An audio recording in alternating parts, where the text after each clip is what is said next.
The blizzard swallowed Highway 23 whole. Ben Crawford's weathered fingers clutched the steering wheel as his ancient pickup crawled through the whiteout, its engine coughing like a dying man. The fuel needle kissed empty. Lucy's small breath fogged the rear window, while Zoe curled deeper into her tattered coat, lips turning blue. "Daddy?" Zoe's voice barely cut through the howling wind. Ben killed the heater. The silence felt like defeat. 12 miles to salvation. 12 miles his truck might not survive. Then the headlights found her. A midnight black Mercedes buried hood deep in the snow, its hazard lights pulsing like a wounded heart. Steam rose from twisted metal. Glass sparkled like scattered diamonds across virgin snow. From inside the wreckage came a sound that stopped his blood cold. A woman's voice, broken and desperate, calling through the storm. "Please, someone help me!" Ben stared at his shivering daughters, then at the luxury tomb ahead. He had no idea the stranger bleeding in that car was worth more than his entire neighborhood. Ben pulled the emergency brake. The truck shuddered to a stop, its headlights painting the crashed Mercedes in harsh white light. Lucy stirred in the back seat, her 8-year-old eyes blinking awake. "What's happening, Daddy?" Ben's jaw tightened as he watched steam rise from the crumpled hood like incense from an altar. The woman's cries had grown weaker, more desperate. He couldn't leave her, but he couldn't risk his daughters either. "Stay in the truck," he commanded, his voice cutting through the wind's howl. "Keep the doors locked. Don't get out for anyone except me." Lucy nodded solemnly, understanding flooding her young face. She'd learned early that sometimes adults made decisions that scared children. Ben pulled his threadbare coat tighter and stepped into the blizzard. The cold hit him like a physical blow, stealing his breath and turning his exhales into ghostly clouds. The Mercedes sat at an impossible angle, its front end buried so deep in the snow-filled ditch that only the rear wheels were visible. The engine still ran, a mechanical heartbeat in the frozen wasteland. Ben approached carefully, his boots crunching through ice that had already begun to form over the fresh snow. The driver's side window was spiderwebbed but intact. He knocked gently, then harder. "Ma'am, can you hear me?" A face appeared through the fractured glass. Even through blood and tears, Ben could see she was beautiful in that untouchable way of magazine covers and movie screens. Auburn hair spilled across her shoulders, dark with blood from a gash on her forehead. Her lips moved soundlessly before finding voice. "I can't. My leg is trapped." Her accent carried the crisp edges of expensive education, the kind that came from private schools and summer houses. Ben tried the door handle. Locked. The electronic systems had failed with the crash, trapping her inside what had become a slowly cooling tomb. "I'm going to get you out," he said, though he had no idea how. His toolbox contained wrenches and pliers, not the jaws of life. The woman pressed her palm against the glass, and Ben saw the diamond ring that probably cost more than his annual salary. He ran back to the truck, where Lucy watched with wide eyes, and Zoe had fallen back asleep. Ben grabbed his emergency kit and the tire iron, praying it would be enough. The wind picked up, howling across the empty highway like something wild and hungry. In the distance, no headlights cut through the storm. They were alone out here, 3 people, and whatever secrets lay bleeding in that expensive car. The passenger side window gave way on the 4th strike. Glass scattered across snow like fallen stars, and Ben reached through to unlock the door. The interior of the Mercedes smelled of leather and perfume, and something metallic that he recognized from his time overseas. Fear. The woman turned toward him, and he saw intelligence in her green eyes, calculating even through pain. "What's your name?" Ben asked, climbing halfway into the car to assess her injuries. Her right ankle was pinned beneath the bent dashboard, swollen and already darkening with bruises. Not broken, he thought, but badly sprained. She'd need help walking. "Bella," she said after a moment's hesitation. "Bella Hayes." The pause made him wonder if that was really her name. Ben worked in silence, using the tire iron as a lever to bend the dashboard enough to free her leg. Bella bit her lip to keep from screaming, tears streaming down her cheeks. When her ankle finally came free, she gasped like a drowning woman finding air. "Thank you," she whispered. "Thank you so much." But when Ben helped her from the car, she kept looking back at the highway, as if expecting someone else to emerge from the storm. The walk back to his truck took forever. Bella leaned heavily on Ben's arm, her designer heels useless in the deep snow. Each step sent shock waves of pain through her injured ankle, but she didn't complain. Tough, Ben thought. Tougher than she looked. Lucy pressed her face against the rear window, watching their slow progress with the intensity of a child who understood that sometimes strangers brought danger disguised as need. Ben helped Bella into the passenger seat, and she immediately turned to face the girls. "Hi there," she said softly, her voice warm despite the pain. Lucy studied her with grave eyes, taking in the expensive clothes and the blood on her forehead. "Are you okay?" Lucy asked finally. Bella smiled, and for a moment the mask of sophisticated control slipped, revealing something raw and grateful underneath. "I am now, thanks to your daddy." The truck's heater worked overtime as they drove through the storm toward Millbrook. Ben kept glancing in his rearview mirror, partly to check on his daughters, and partly because something in Bella's behavior suggested they might not be alone on this empty highway. She sat rigidly upright, her hands folded in her lap, but her eyes never stopped moving. Watching, waiting. "Where were you headed?" Ben asked, breaking the tension that had settled over them like a heavy blanket. Bella's fingers tightened almost imperceptibly. "Nowhere special, just passing through." Another evasion. Ben had heard enough of them in his 35 years to recognize the sound. People didn't drive luxury cars through blizzards in the middle of nowhere without destinations. They also didn't hesitate when giving their names to the people who saved their lives. Zoe woke up as they pulled into their driveway on Elm Street, blinking owlishly at the stranger in the front seat. Their house looked smaller than usual with Bella inside it, her presence somehow making the worn furniture and faded wallpaper more obvious. Ben helped her to the couch, noting how she winced with each step, but never complained. Resilient. Whatever had brought her to that highway, she was used to enduring pain in silence. "I should call someone," Bella said, reaching for her purse. But when she opened it, her face went pale. "My phone. It must have been damaged in the crash." Ben offered his landline, watching as she stared at the ancient rotary phone like it was an artifact from another civilization. I don't remember the numbers," she said finally.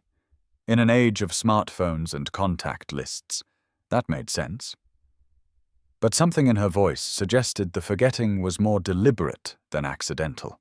Lucy approached cautiously, drawn by curiosity despite her natural wariness of strangers. "Does it hurt?" she asked, pointing to the bandage Ben had placed over Bella's forehead cut. Bella smiled, the first genuine expression Ben had seen from her. "A little. But your daddy took very good care of me." Lucy beamed with pride, and Ben felt something shift in his chest. It had been months since anyone had praised his caretaking skills. Ben made hot chocolate while Bella told the girls stories about cities they'd never seen and restaurants where people paid hundreds of dollars for dinner. Her voice painted pictures of a world so far from Millbrook that it might as well have been on another planet. But when Zoe asked if she had children of her own, Bella's smile faltered. "No," she said quietly. I chose a different path." That night, after the girls had gone to bed, Ben found Bella standing at the living room window, staring out at the empty street. Snow continued to fall, covering their tracks and erasing the evidence of their dramatic rescue. "You're safe here," Ben said, though he wasn't entirely sure why he felt the need to reassure her. Bella turned, and in the dim lamplight, she looked younger and more vulnerable than the sophisticated woman who'd emerged from the Mercedes. "You don't know me," she said. "You don't know what kind of trouble I might bring to your family." Ben considered this, thinking of his daughters sleeping upstairs, and the way Bella had looked at them, with something that might have been longing. "Everyone deserves help when they need it," he said finally. "Besides, it's just for tonight. In the morning, we'll figure out how to get you where you need to go." But morning brought complications neither of them had anticipated. Ben woke to find Bella in the kitchen, moving carefully on her injured ankle as she prepared breakfast for Lucy and Zoe. The girls chatted excitedly about their unexpected houseguest, asking questions about her clothes and her accent and whether she really lived in a place where people wore evening gowns to dinner. "I called about your car," Ben said, pouring coffee from the ancient percolator that had been his grandmother's. "It's totaled. The insurance company will handle the salvage, but you'll need alternate transportation." Bella's cup rattled against the saucer as she set it down. "How long will that take?" The urgency in her voice was barely concealed, and Ben wondered again what she was running from. The answer came sooner than either of them expected. Ben was fixing a leaky faucet at the Morrison house when his neighbor knocked on the door. "Thought you should know," Mrs. Chen said, her voice tight with concern. "There were 2 men in suits asking questions about a woman. Dark hair, driving a black Mercedes.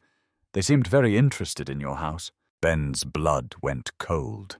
He made his excuses to the Morrisons and drove home faster than the icy roads should have allowed. He found Bella pacing the living room like a caged animal, her face pale with panic. Lucy and Zoe sat at the kitchen table, unusually quiet, sensing the adult tension without understanding its source.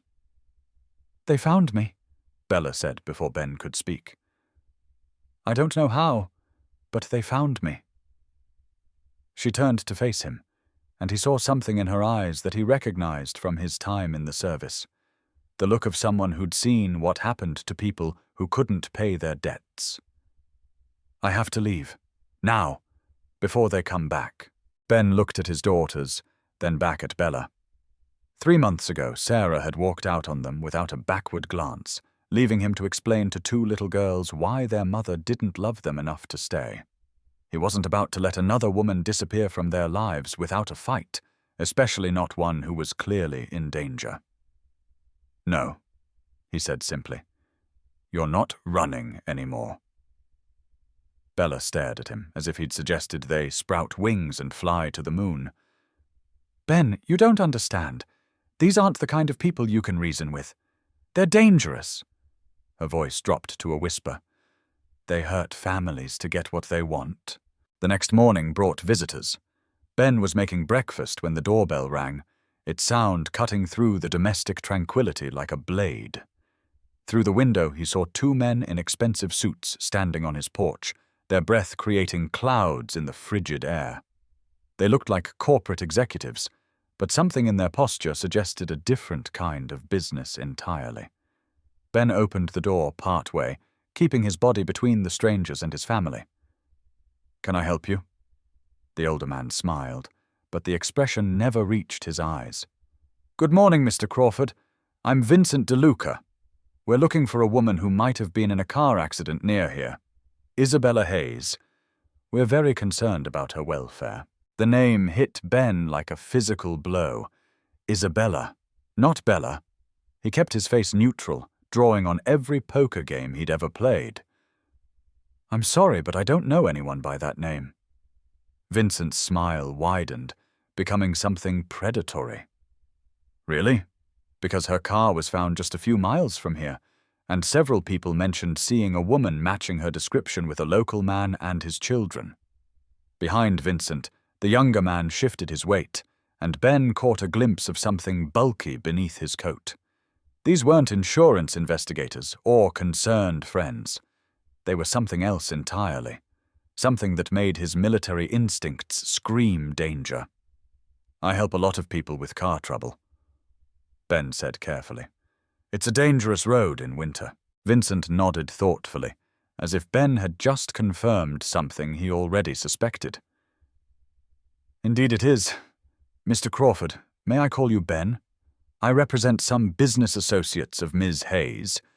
She's borrowed something that doesn't belong to her. Something quite valuable. We simply want to discuss the terms of its return. From behind him, Ben heard the soft whisper of footsteps on hardwood. Bella appeared at his shoulder, her face resigned, but determined. "Hello, Vincent," she said quietly. "I wondered when you'd find me." Vincent's smile became genuine for the first time, the expression of a hunter who'd finally cornered his prey. "Isabella, there you are.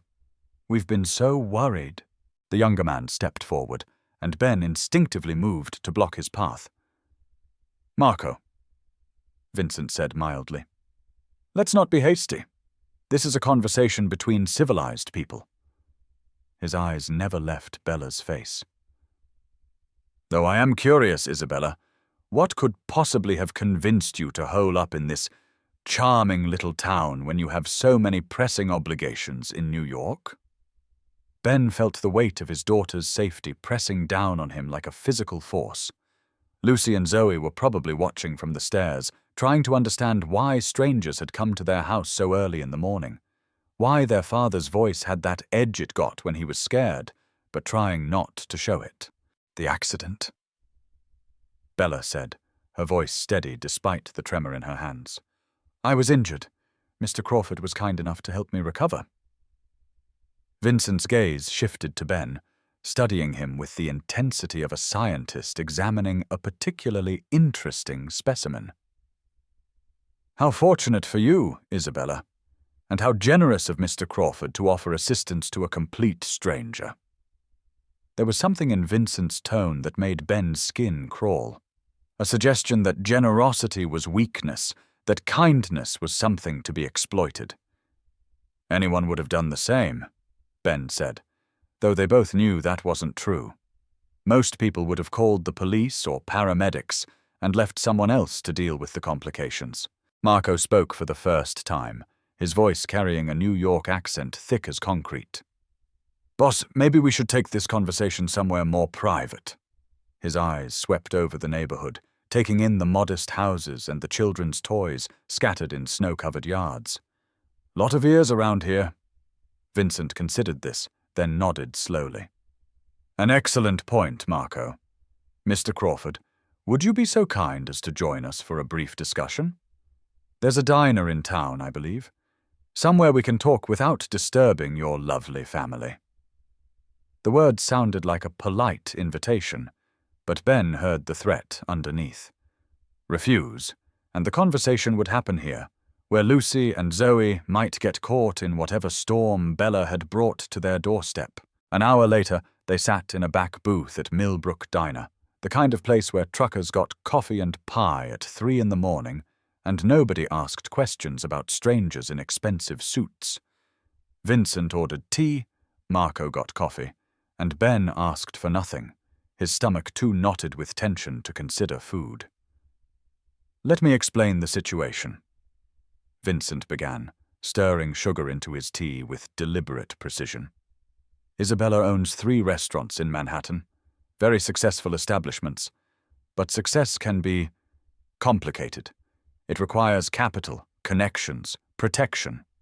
My associates provided all of these things, expecting only reasonable compensation in return." Bella sat rigid beside Ben, her hands folded tightly in her lap. "I tried to pay them back," she said quietly. "I offered 3 times what they invested."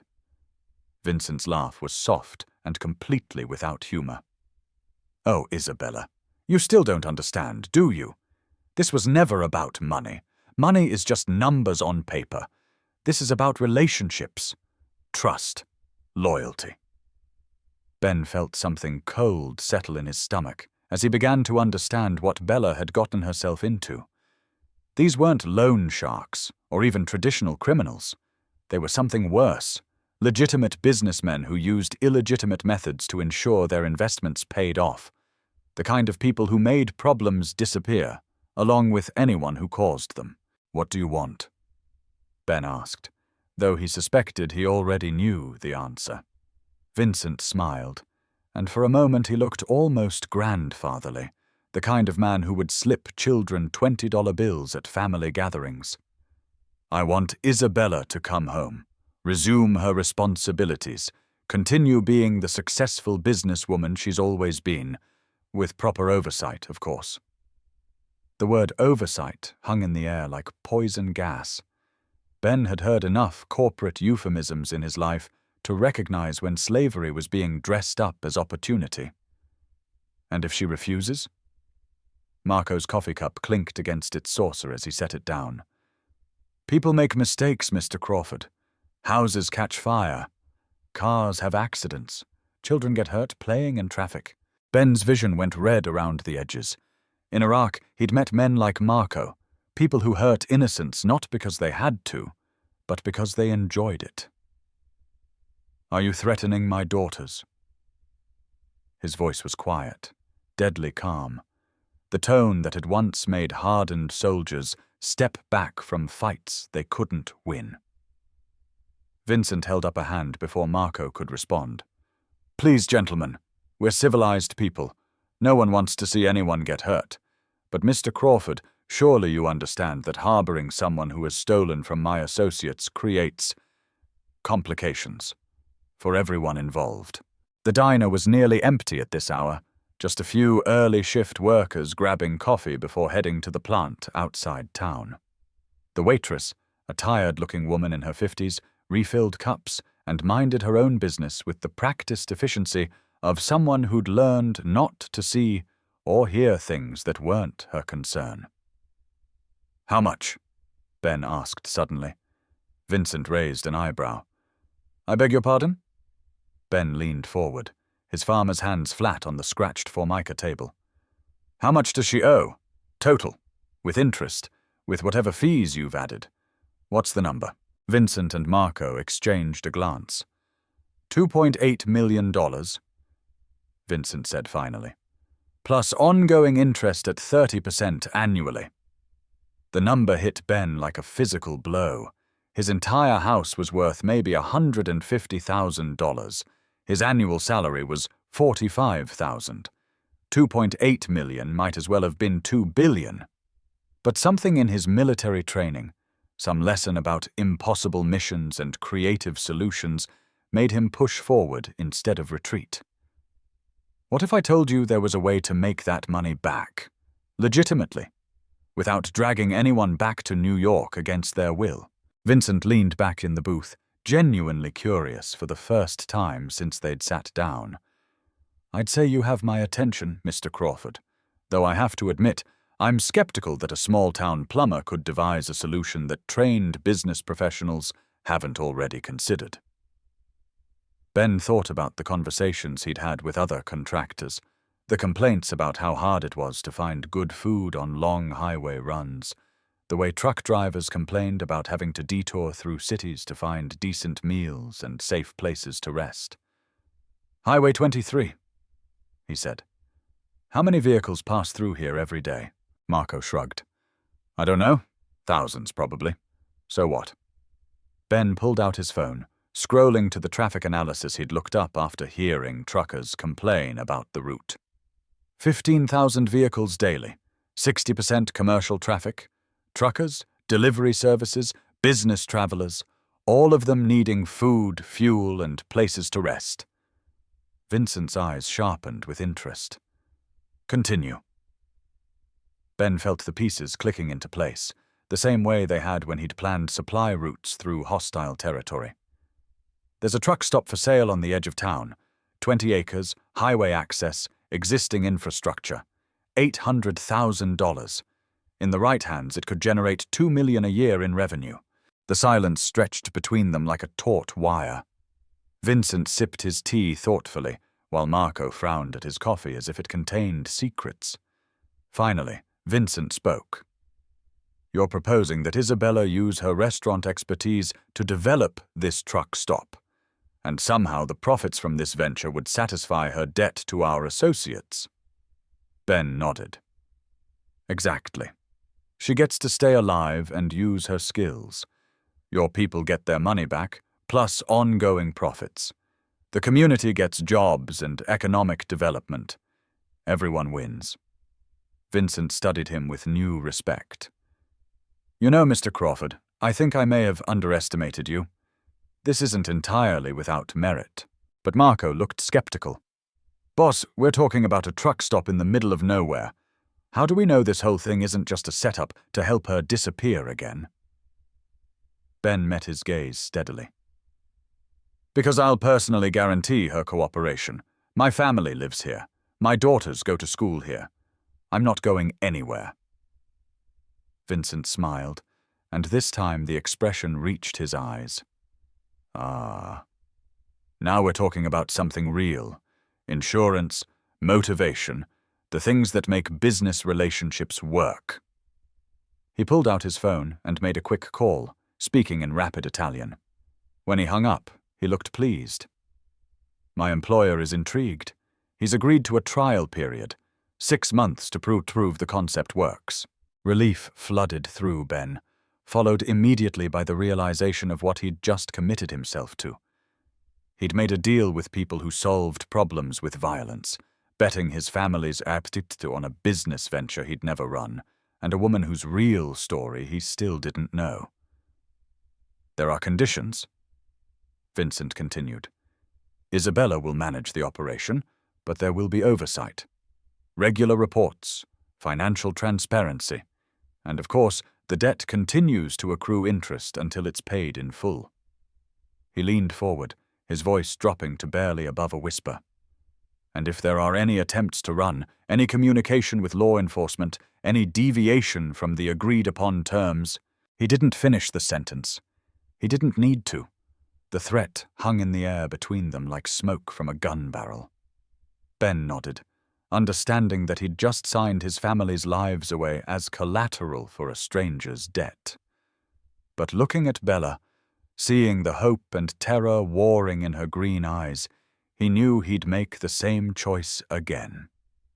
6 months later, the Crossroads truck stop bustled with activity. The parking lot was filled with 18-wheelers and RVs, their diesel engines rumbling like mechanical heartbeats. Inside the restaurant, truckers lined up for Bella's famous meatloaf and homemade pie, while families on cross-country road trips filled the booths with chatter and laughter.